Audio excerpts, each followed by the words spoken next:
Now, we begin. Once again, beloved friends, we join together with you because we remain as committed as you are to discovering ever greater depths of God's presence, ever greater depths of our own presence, ever greater depths of what alone is true always, of what alone is unchanged, unchanging, and unchangeable forever.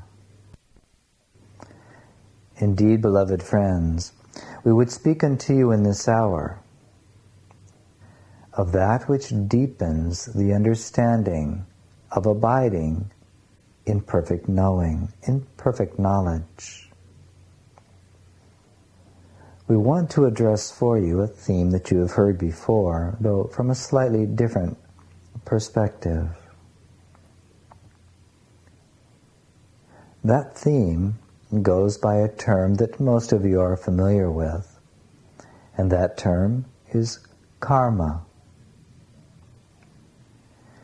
Karma, as popularly considered, means that for every action there is an equal and opposite reaction. For everything you put out, a similar energy returns. Now, I have said before that karma can exist only where unconditional loving does not. This means that to the degree that your mind has not been purified of fear, that the mind has not been purified of need, that the mind has not been purified of its tendency toward idolatry, that is, creating something which is a substitute for love, mistaking form for content. Wherever this is occurring, you are indeed experiencing the creation of karma. And what do we mean by that? Each time you hold an unloving thought, you are going to experience the effect or the fruit of that thought. In reality, there are two levels at which this occurs, or two ways in which it occurs.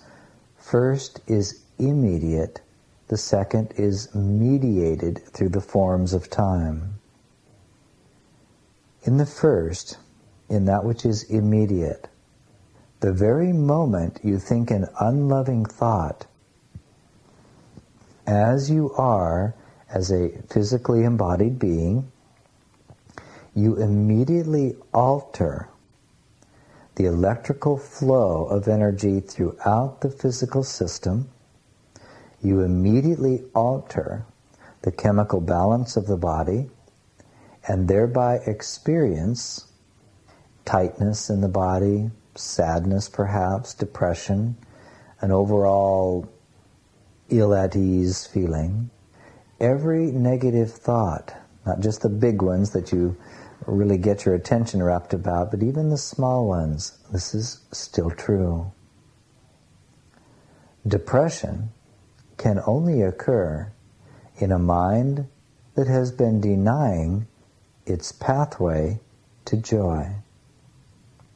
Depression, then, is the result of a resistance to the true flow of life throughout the body-mind. This resistance occurs in many ways.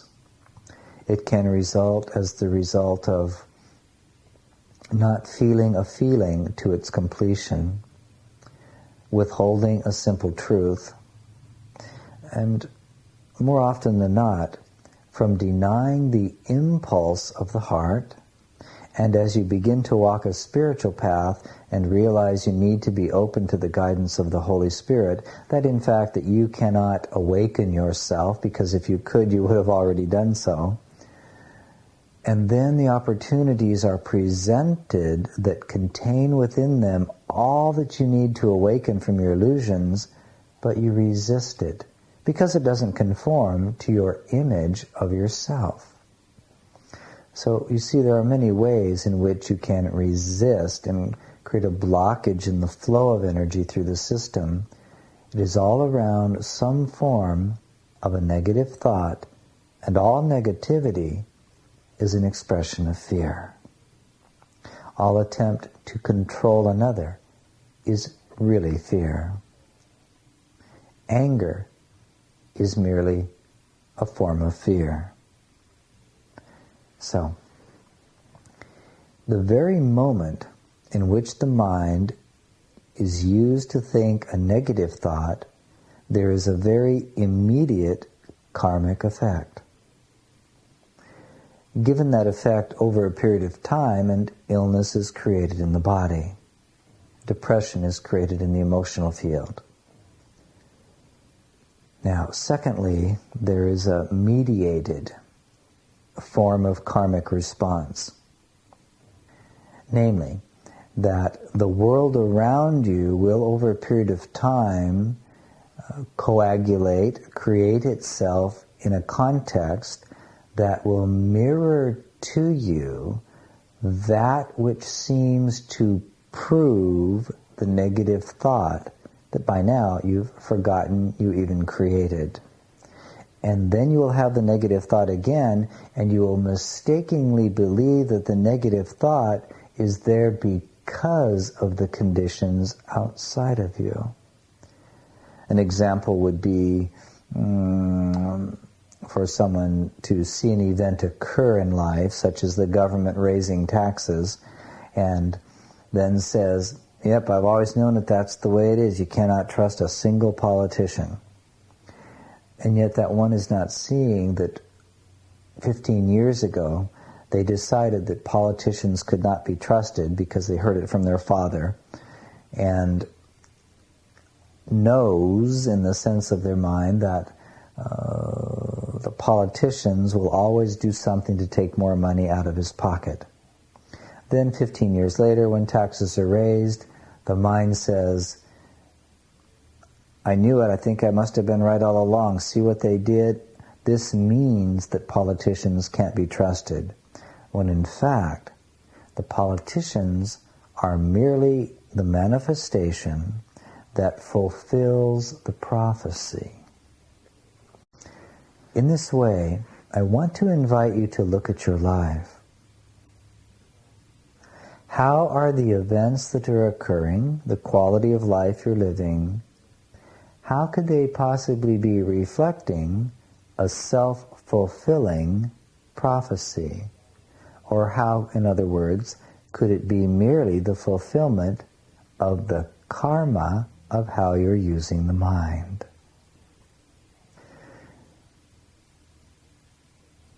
Usually, in this secondary form of the way karma shows up, the beliefs or thoughts are very, very old, deep in what you call your unconscious. In fact, as you go back in time and look at your life and ask, what must I have believed previously for this effect to be showing up?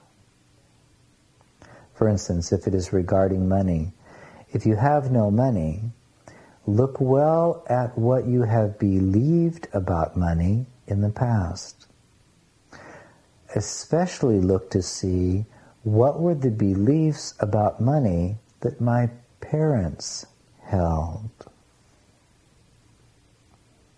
For indeed, as we've touched on before, each soul drops in a sense into this world through the context of the parents. There's a context of perception, belief, and attitude that you begin to be colored by because you are accepting that coloration into the field of your own energy as a means of making contact with this world and emerging into it.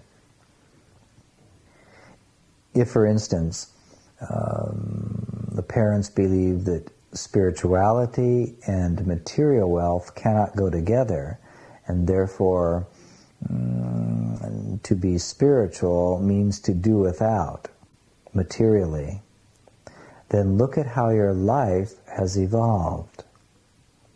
Do you find a block at receiving monies for being of service to others, but no block in receiving money for doing something you dislike?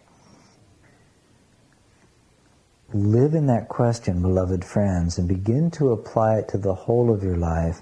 Begin to look at your life, look at the effects you experience as your surroundings and your context. Are you alone with no lover or friends? What have you believed about the world previously? For somewhere does the nature of your thought, the agreements you've made unconsciously or consciously about what things mean, the agreements you've made with the culture in which you have been birthed, the family into which you've been birthed, that is actually generated the energy that is showing up as the effects you experience as your life. What thoughts or beliefs were you holding within the mind? One common thought might be, I just can't really make it on my own. I need to be taken care of. I don't believe I have what it takes. Then 25 years later, you wonder why you feel resentment toward the mate. The resentment is merely the recognition that you thought a negative thought about yourself, acted upon it, and have created the effects of someone who is controlling and provides you with all your money. You think there is a fault in them because you have forgotten to see the pebble that you dropped into the pond of omnipotent creativity, which is the domain of the mind. Karma, then, is an effect of how the mind is used. Now, I have indeed said that karma can only exist where unconditional loving does not. What does this mean? When the mind unconditionally loves, it loves first itself and places no conditions upon what it receives as ideas from the universe. There are many in your world that look up to those who take the greatest chances in life. The actor or the actress who waits on tables at some cheap hamburger stand, sleeps on a park bench, keeps taking acting classes, and finally gets the part and becomes rich and famous. And yet that one who became rich and famous is one who received the impulse of a desire to act and followed up on it and was willing to do whatever it took to be in the contexts in which something may or may not occur. The willingness to take the risk. Such a one is living actually in a state of unconditional love of the self. And whether they think about it or not, they are carrying the subtle belief that the universe will somehow arrange itself and will support them to follow their heart. In unconditional loving, karma does not exist. The example I've given you is just a rudimentary phase of unconditional loving.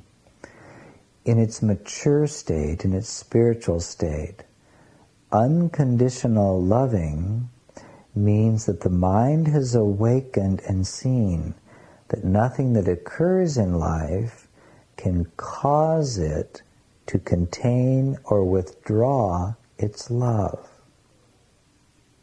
In the perfection of unconditional love, the mind simply loves. Karma then cannot be said to exist because that mind is no longer experiencing effects coming back at it. It has transcended the world of cause and effect, and regardless of what arises, it merely loves. And who can be imprisoned? Who simply loves. So there is a transcendence of karma through unconditional love, and unconditional love is always the fruit of the decision to love oneself. Not because it's a duty to do so, not because it'll make your husband love you more. You love yourself because you finally recognize that you might as well. That's all. You love the self because your Creator loved you enough to create the self. There truly are no effects that are occurring as the result of a source of power outside of you. In other words, nothing is being done to you. Nothing. And you are free in each and every moment, through the power of love, to free yourself of what looks like the effects of the world. In truth, you are never at the effect of anything but the illusions of thought and belief that you have learned to project onto the world. Many of you feel somewhat fearful of telling your friends and neighbors that you listen to tapes in which a human being is channeling the guidance of Jesus or Jeshua. That very fear that you feel, that constriction, is karmic. Somewhere a long time ago, you decided that following your own pathway must stay concealed and isn't worth very much, that nobody will agree, and that their opinions decide your worth. I would ask you this question: could there be fear in simply sharing with your friends that you listen to channeled tapes of Jesus of Nazareth? Could there be fear of sharing that if there was no prior belief that the opinions of others has the power to decide whether you're good or bad, worthy or unworthy? If that was not in place, there could not be the fear. So somewhere you have believed that there is a world outside of you whose opinions matter. Where then in your life do you limit your expression of your joy and your fun of simply being alive because you are concerned about the approval of others? Karma is a most interesting concept, and it shows up in many, many ways. Where are the effects I experience in my life the result of karmically induced thought, as opposed to thoughts of unconditional self-acceptance?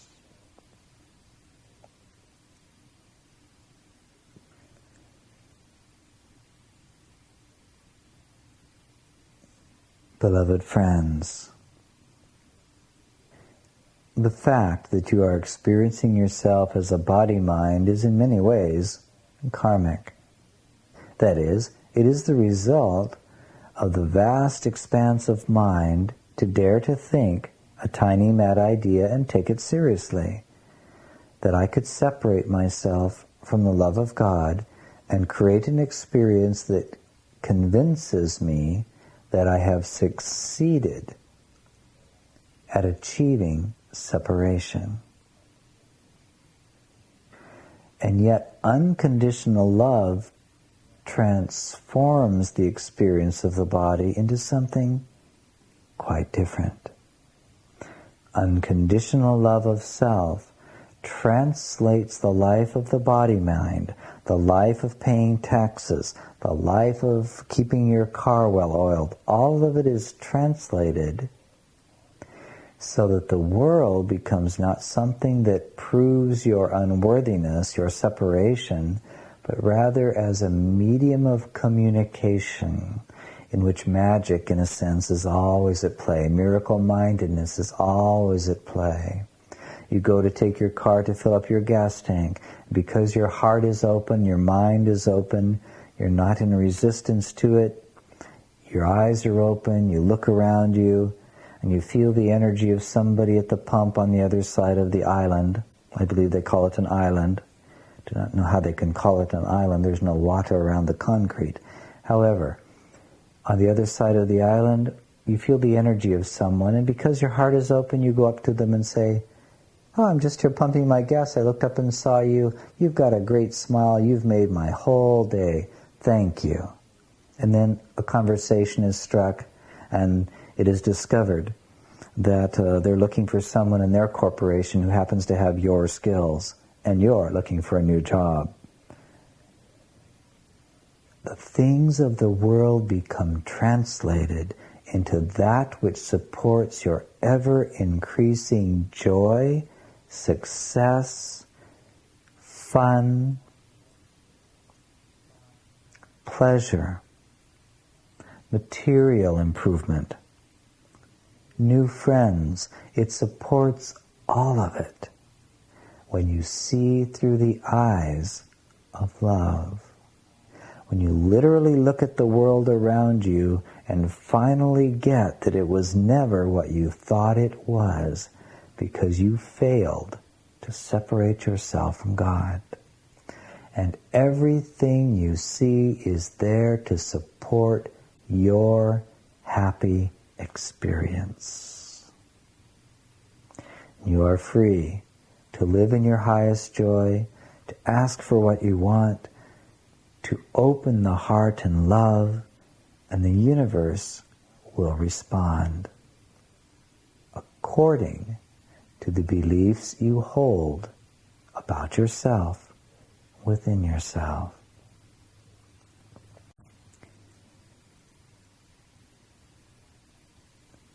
Look at your life then as indeed your karma, action that is occurring in response to a former action.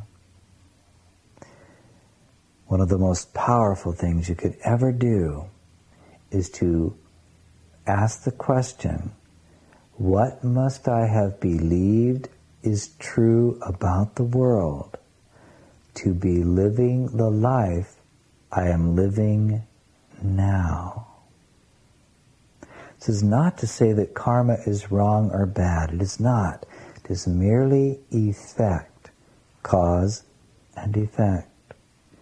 Where in the effects I'm experiencing now can I bring a greater degree of unconditional, loving acceptance? Where am I looking through the eyes of boredom instead of appreciation? Where can I bring a greater depth of unconditional love? Where can I let go of resistance? Where can I give up trying to direct my own life and allow the love of God to direct my life? Karma can be transcended by translating it into something else.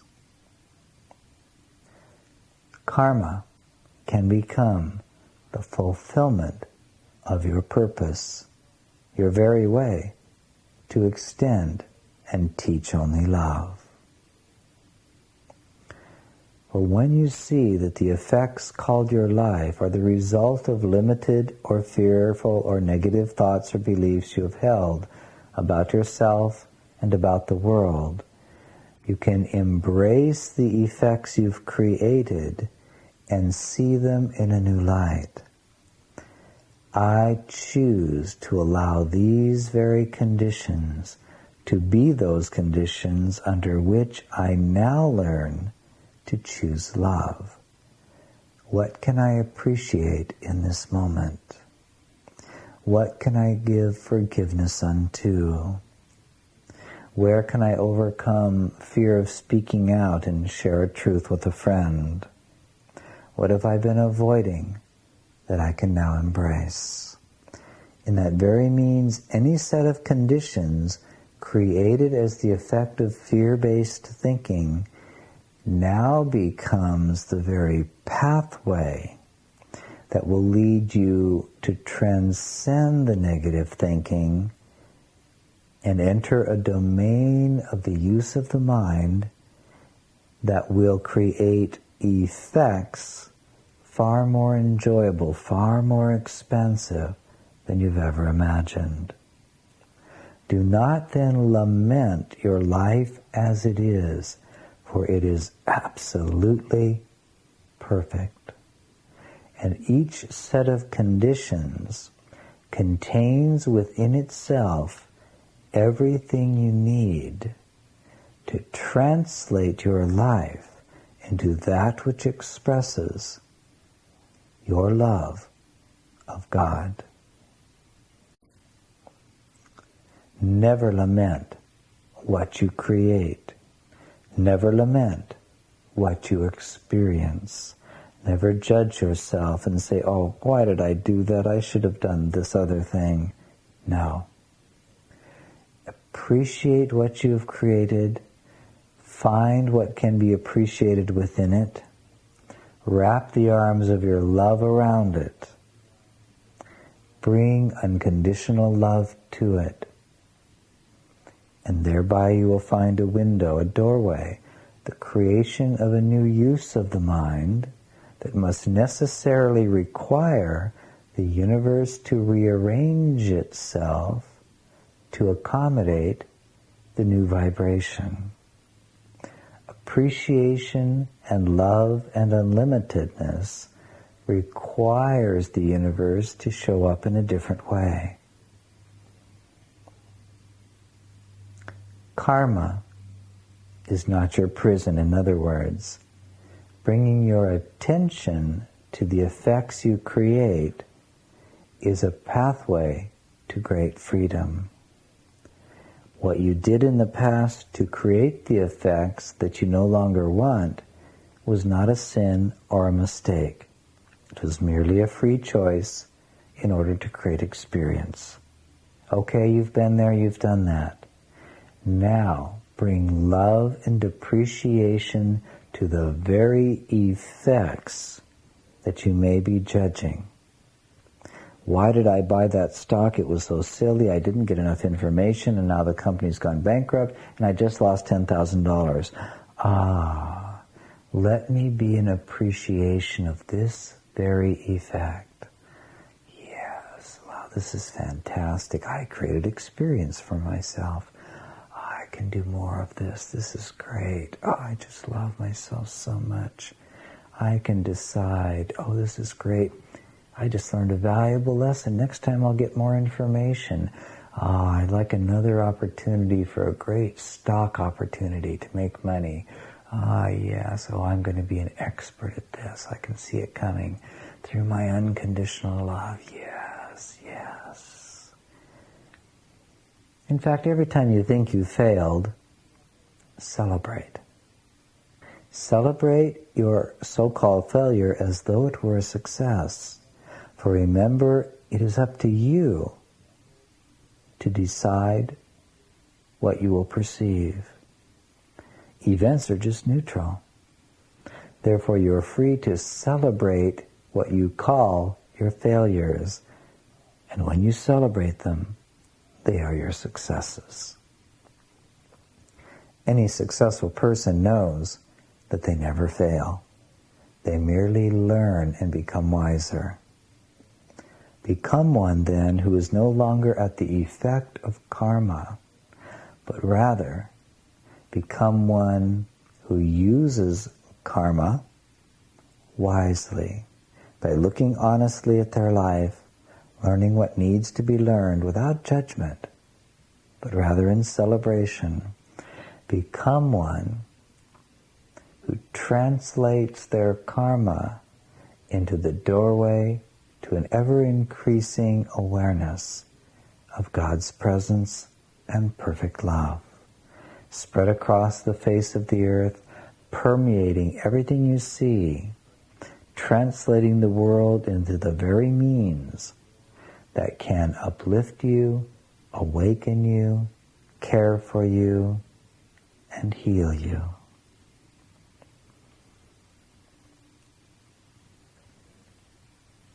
And so, beloved friends, again we ask that you listen well to the theme of this hour, to the questions that have been given unto you, that you spend time with them. For you see, in the way of knowing, the mind that abides in a perfectly liberated state knows that the world of effects that mind is experiencing contain within them the very secrets to an ever-increasing delight in the presence of God's love, that there is no such thing as failure. There is only ongoing success as life evolves from good to better to best, as the mind learns to be the presence of love. Freedom is love under all conditions. And with that, peace be unto you always. Amen.